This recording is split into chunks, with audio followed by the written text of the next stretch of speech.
Welcome to Fearless Finances, where I try to take the fear out of your finances. Recently, I was watching MSNBC and they had on there Eddie Glaude.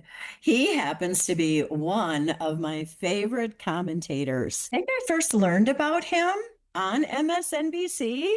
And at that time, he had just recently published this book, Begin Again, about James Baldwin, whom I also love. So I quickly scooped this up, devoured it, loved it, and I've been a huge fan of Eddie Glaude ever since. In this MSNBC news piece, they're talking about Trump entering DC. Eddie puts his lovely racial spin on it.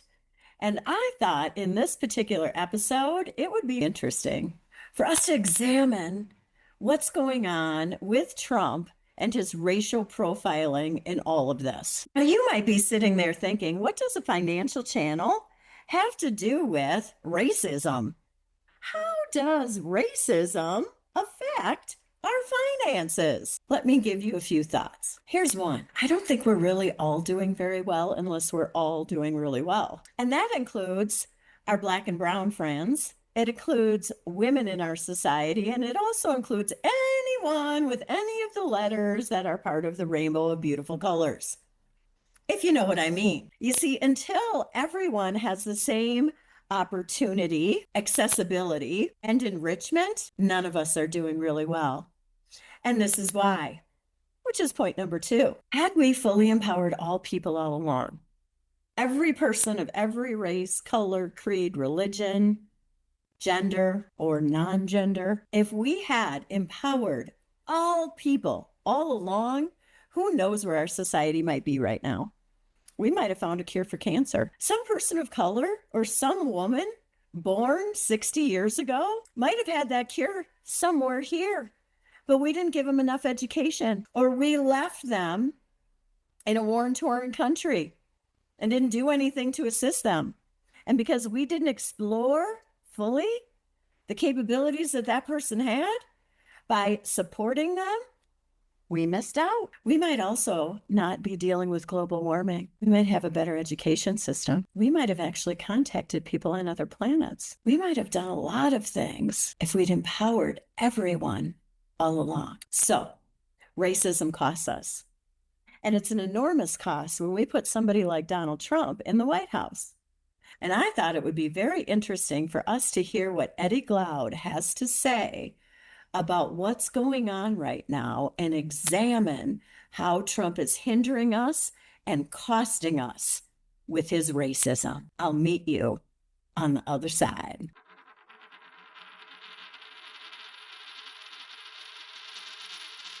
Let me play for you what DC's Mayor Muriel Bowser had to say on this network just last night. We are not experiencing a crime spike. One reason I wanted to be here today is to let people know that their nation's capital is among the most beautiful and best cities in the world. It's well run. We have excellent schools, the #1 park system. We have experienced rises in tourism compared to before the pandemic. So people are coming to our capital. They're starting business in our capital, and they're raising families in our capital. And any comparison to a war-torn country is hyperbolic and false. I gotta tell you, I love looking at panels like this. I get happy and excited when I see diversity. And if there happen to be people out there that don't like diversity, equity, and inclusion, thankfully they're a minority, but I'm tired of having your problem affect my world. I'd like you to get over your problem. And if you happen to be a white woman listening to this right now, I just want to let you know that we have been the greatest benefactors of DEI. And if you don't think they're coming after us, I think you ought to look at the whitehouse.gov website and Project 2025. Let's get back to reviewing this. What do you see going on here, Eddie? Well, to be honest with you, Chris, I think he's trying to move the Epstein story off the front page. He's trying to get us to pay attention to something He doesn't want us to ask questions about why is Maxwell in a country club prison now. He doesn't want us to begin to ask, where are the files again? He's trying to move that story off the front page and turn our attention by way of his particular racial dog whistles to crime in a city that's predominantly black, or at least it was predominantly black. So I think we need to be clear about what he's doing. And I think we need to be clear about the implication for democracy in Washington, D.C., for the country. What does it mean that Donald Trump singles out crime in these areas? He's not talking about the fact that guns are flooding in from Virginia and Maryland. He's not talking about gun control laws, right? Eddie raises an excellent point. What about all the other crime? In fact, the CDC, the Centers of Disease Control in Atlanta, Georgia, had a gunman fire 150 shots inside that building. Not a word from Trump about it. In fact, on August 11th, a gunman walked into a Target in Austin, Texas, and shot a grandfather and a granddaughter in his shooting spree. Not a word from Donald Trump about this either. Notice how they're both red states. And I don't know about you, I'm a little bit more concerned about gunmen just going around shooting up everybody, who chances are a white man, than big balls getting accosted in Washington, D.C. Now, granted, I don't want big balls getting accosted in Washington, D.C. By the way, that's the staffer under Doge that Elon Musk brought in. And I guess he got carjacked by a couple of teenagers. I did think it sounded like he was doing a drug deal or something. Now, there's been no reporting on that. And this is the thing. Crime happens everywhere. This isn't something unique. This isn't something different. How about we actually do something that helps stop this? Most violent crime is actually committed by people who are in a bad economic situation and or have suffered trauma in their life. How we work on these two things and see if it improves anything. I don't think any solutions like that are coming out of the Trump White House. Let's hear what else Eddie has to say. He's just going to talk about these wild youth. Remember, that's almost the same language that he used around the Central Park 5. And so I want us to be very, very clear and careful as we talk about this. Let's not fall for the trap that he's setting for us so that we ignore what he's really trying to get us to ignore and then fall for this kind of cultural war nonsense that he's perpetuating and putting forth. And can you see why I love Eddie so much? For those out there that are not familiar with the Central Park 5, in 1989, a woman was brutally raped in Central Park, New York, and 5 young Black men were falsely accused. I was just going through and editing these clips, and I realized that this information about Donald Trump and the Central Park 5 required a little bit more commentary than I did the first time around. So, hence the new outfit, and why I thought maybe we'd view this together. Part 1, apparently on this news piece, this is the thumbnail. What is happening? That's horrible. It actually looks like Donald J. doing that whole microphone thing. Remember that during the campaign? There's so many things that should have made it like we're not voting for him. And his whole microphone experience was one of them. But we're about to hear Donald J. just get outrageously angry with his righteous anger. Let's listen. You better believe that I hate the people that took this girl and raped her brutally. You better believe it. Why, we're about to find out that she's like a 40-year-old woman, I think, if I remember the news piece correctly. Yeah, not a girl. Thank you, Donald. Not a girl. And probably back in 1989, I wasn't super sensitive to that, but I surely am now. She's not a girl. Donald, even though you seem to like girls in that way. But back to the news piece. Vicious rape and beating of a 30-year-old investment banker, Trisha Miley, who was jogging in Central Park last night. 5 youths are in custody and are being questioned. The youngest is only 13. Trump put his money where his mouth is by taking out this full-page ad in 4 New York City newspapers. Bring back the death penalty. When I first saw this ad that Donald Trump made, I knew that this famous person calling for us to die was very serious. Here are why I wanted to re-record this and pop in. When he said that this was serious, it made me think, what if they'd been acquitted? What if they'd been found not guilty? Would the people of New York accept that? Would people like Donald Trump accept that? Or would he still beat the drum of we need better law enforcement? Would these young Black men ever be safe, no matter what happened? I don't think they would have. But back to the story. 5 teens between the ages of 15 and 17 were charged with numerous rape, sodomy, and assault counts. In 1989, myself and 4 other individuals were arrested and falsely accused of raping the Central Park jogger in a case that became widely known as the Central Park jogger case. We became known as the Central Park Five. In 2002, we were found to be innocent after the real perpetrator came forward, and that was confirmed by DNA evidence. Children. All of the defendants gave videotaped statements to police implicating themselves or others, but some of their attorneys charged today that police obtained the confessions by force. Think about this. They were imprisoned for 13 years, and they did confess to their crimes. There were confessions on file, but imagine yourself being a 13, 14, or 15-year-old person going through those sorts of confessions where the police probably already thought they found the right people and just needed to get them to say it. They probably couldn't have afforded anything but public defenders. And not that public defenders aren't good, but usually they're very overworked. This whole system was working against them, and Donald Trump was part of it. And it became very clear that there was this huge black and white kind of thing. These black and brown individuals had raped a white woman in Central Park. That was the worst thing that anyone could have ever done.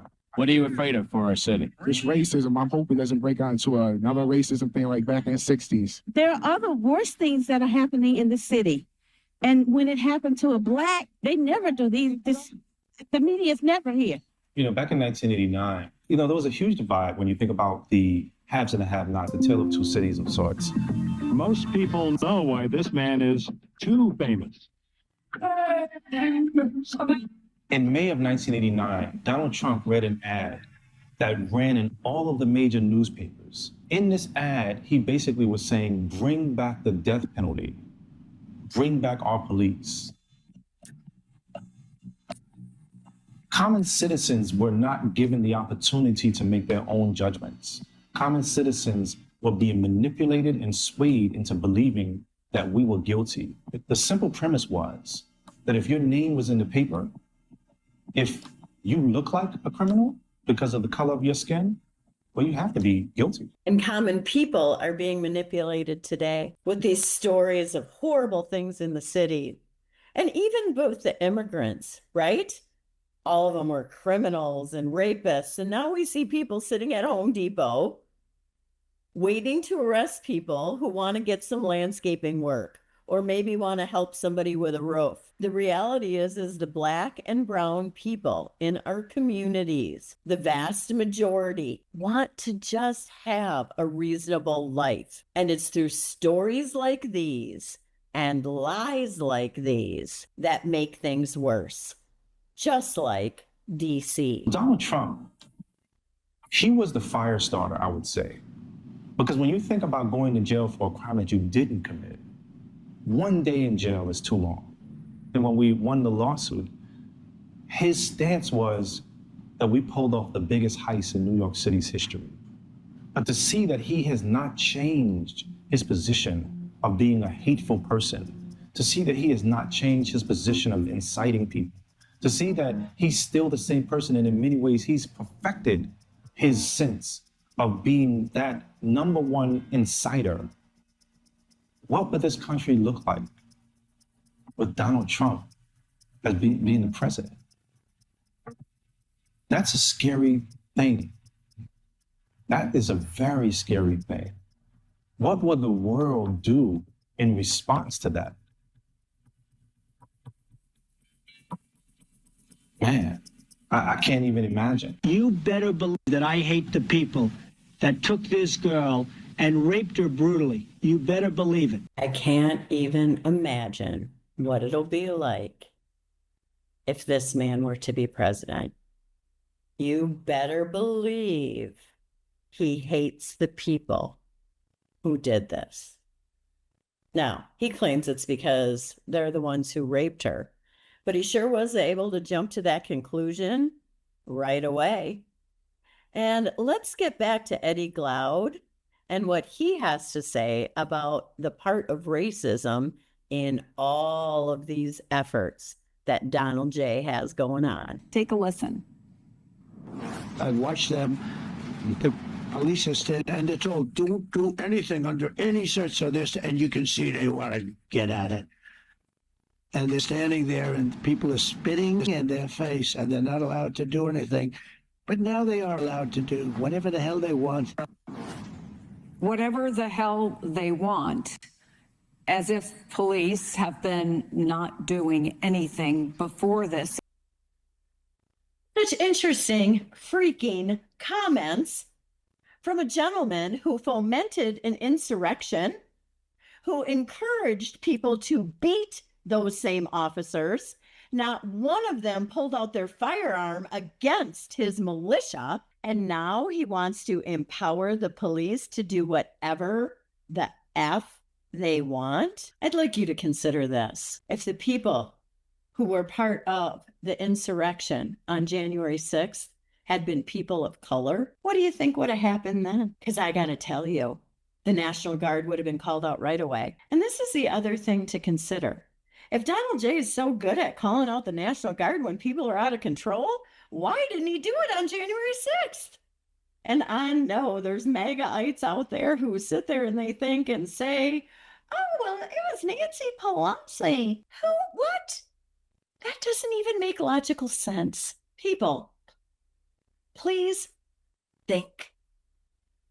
He sat there eating cheeseburgers, watching the news, enjoying watching those police officers get beat. And I'd like you to think for 3 seconds, if those people who were beating the police were people of color, how long that would have lasted.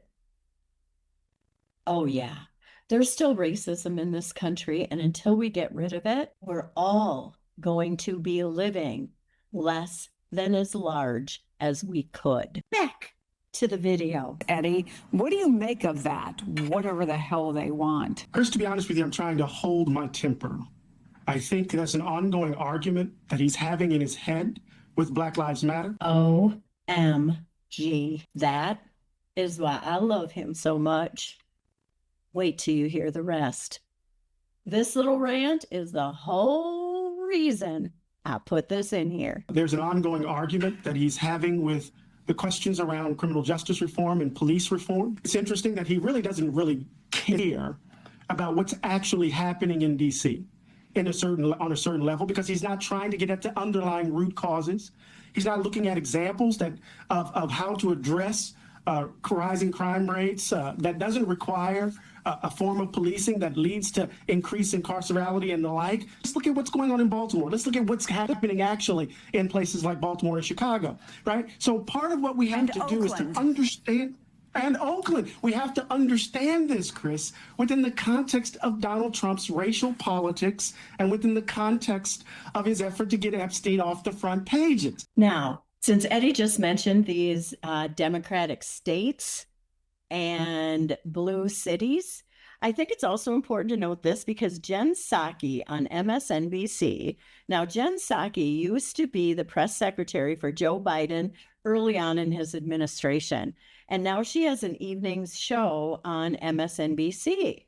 And she raised this very interesting correlation because after all, I mentioned to you a couple of red states that have had some crime, not even mentioned by Donald Trump, right? But Jen Psaki also said that these cities that they just mentioned, all their mayors are Black mayors. What a shame that our tax dollars go to this, that this man is supported by hate, that there's enough hate in our country to support a man like this. This whole suppression thing, like getting people to behave by treating them poorly, by putting a gun in their face, by swatting their bottom, by beating them up, this is old school. We don't need to live like that anymore. How about treating people and finding out what some of the root causes are and building people up? And all of this speaks to something that I've always thought about mega voters. They have unhealed abuse issues. That is the only way that you can actually normalize an abuser like Trump. Trump is an abusive man. That's what every narcissist is. They are abusive. He emotionally abuses us with his lies. He's clearly physically abusing people with his power. He's financially abusing us by taking our tax dollars and not appropriating them where they're supposed to go. This man is an abuser. And the only people who would ever normalize an abusive person and cast a vote for them is somebody who is normalizing abuse. And typically, those people themselves have suffered measures of abuse that have not been healed.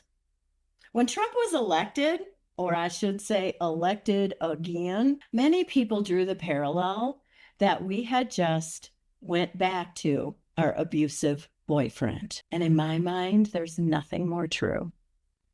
But let's hear what else profound things Mr. Eddie Glaude has to say. I understand David's point, but when we try to treat this as a rational response, then we lose sight of the actual politics that's being played here. And he's actually trying to give his base red meat to get them off of the Epstein story, and it's on the backs of citizens in Washington, D.C. He's going to undermine the democratic process in the district. And so I understand what David is trying to say, but we need to be clear about what Donald Trump is doing. Well, there you have it. That's Mr. Eddie Glaude. Racism does cost us. If you got something out of this video and you liked this content, I ask that you subscribe. I've got lots more videos just like this, and I'd love to see you back here again. If you've got some thoughts about how racism costs us, I'd like you to note them in the comments below, because I am really intrigued by what a lot of the viewers have to say. And if you'd like this video, it'll surely get out to others. In the meantime, I've got some other videos right here that will interest you. I'll see you there.